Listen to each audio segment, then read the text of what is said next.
Por lo tanto, estaría orientada a intentar que el sujeto liberara ese deseo caído bajo el peso de la represión, que entendiera el sentido de sus síntomas y en ese momento se produjera una liberación del deseo. ¿Con qué se encuentra Freud a los pocos años de iniciada su práctica? Con la reacción terapéutica negativa. Es decir, que a pesar de esclarecer el sentido de los síntomas, el sujeto seguía repitiendo, se aferraba a los síntomas más que a su bienestar. La reacción terapéutica negativa le llevó a modificar su concepción del inconsciente. A partir del ensayo, más allá del principio del placer, el inconsciente deja de ser concebido como ese lugar de alojamiento del deseo y pasa, por lo tanto, identificado con el principio del placer y pasa a estar al servicio del más allá del principio del placer, manifestándose bajo la forma de la compulsión a la repetición. Es decir, que el inconsciente fundamentalmente lo que hace es repetir, insistir, pero es una repetición de algo que genera sufrimiento. Es decir, no es la repetición de lo mejor, sino que es la repetición de lo peor en contra del sujeto. Por eso acabará identificando repetición y pulsión de muerte. En este momento, Freud no pone, como al principio de su teorización, principio del placer y principio de realidad. El principio de realidad oponiéndose al principio del placer. Va a colocar principio del placer y principio de realidad del mismo lado, y al principio del placer y al principio de la realidad se opondría la compulsión a la repetición. El principio del placer, a partir de este momento, tiene como objetivo que el placer dure, pero para que el placer dure hay que moderarlo. Es decir, el principio del placer y de realidad estaría al servicio de la homeostasis, de reducir la excitación, de hacer que el placer fuera limitado para que precisamente el placer pudiera durar.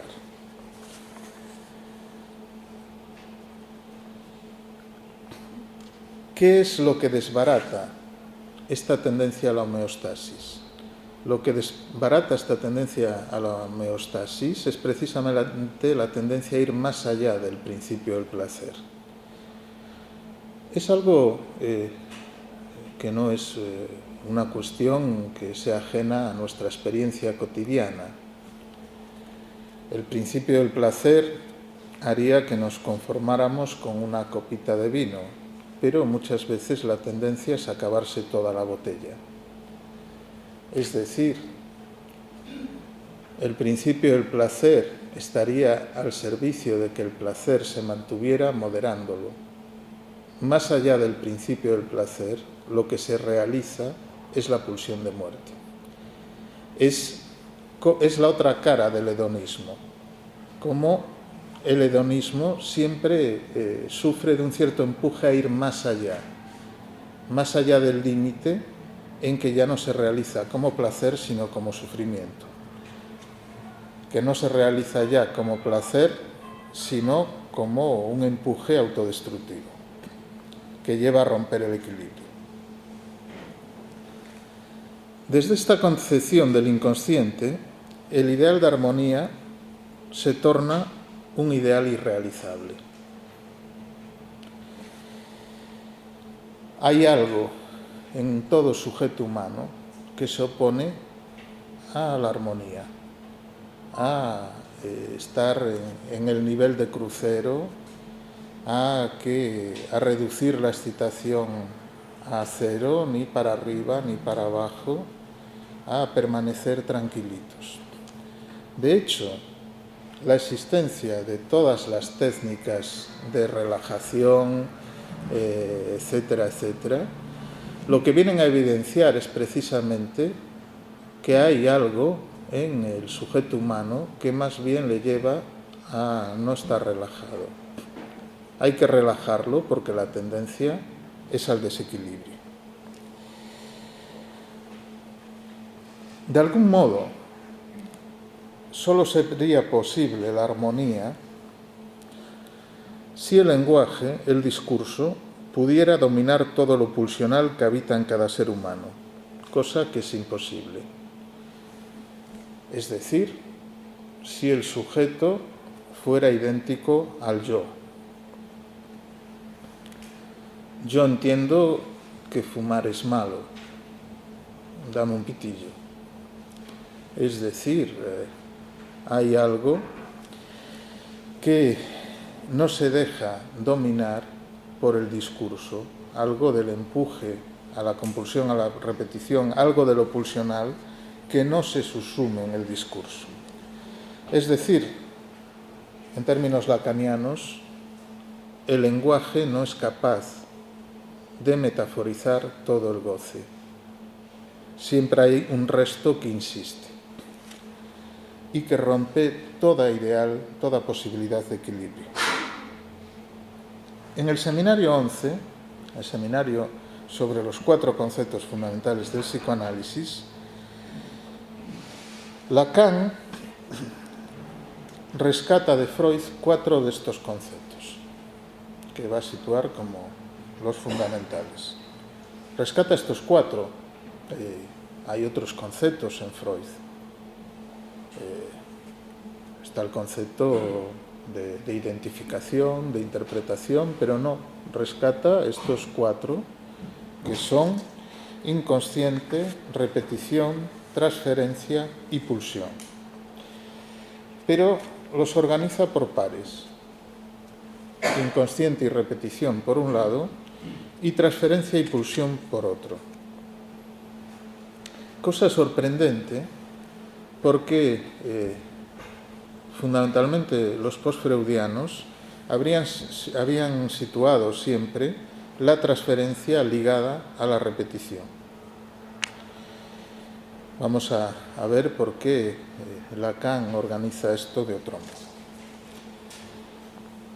El seminario 11 marca una nueva época en la enseñanza de Lacan. De algún modo, toda la primera parte de su enseñanza, hasta el seminario 11, se desarrolla bajo el lema del retorno a Freud, a los orígenes freudianos del psicoanálisis, que habían sido desvirtuados por las teorizaciones y la práctica de los postfreudianos. Se trata de restituir el hilo cortante de la verdad freudiana.